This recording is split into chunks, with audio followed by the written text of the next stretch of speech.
یہ صرف ایک جملہ نہیں، یہ ایک چونکا دینے والی حقیقت ہے۔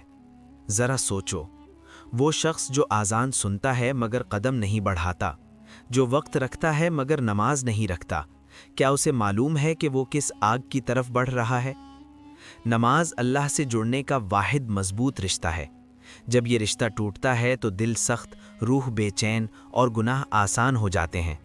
نبی صلی اللہ علیہ وسلم نے نماز کو دین کا ستون فرمایا، اور ستون گر جائے تو عمارت کب تک کھڑی رہ سکتی ہے؟ قیامت کے دن سب سے پہلا سوال نماز کا ہوگا۔ جس کی نماز برباد، اس کا حساب اور بھی سخت۔ جہنم کی آگ کوئی کہانی نہیں، وہ آگ ہے جو چہروں کو جلا دے گی، سانسوں کو بھسم کر دے گی اور ندامت کے سوا کچھ نہ چھوڑے گی۔ آج بھی وقت ہے، سجدے میں سر رکھ دو، آنکھوں سے ندامت بہا دو، نماز چھوڑنے والا مت بنو، نماز پکڑ لو تاکہ آگ سے بچ جاؤ۔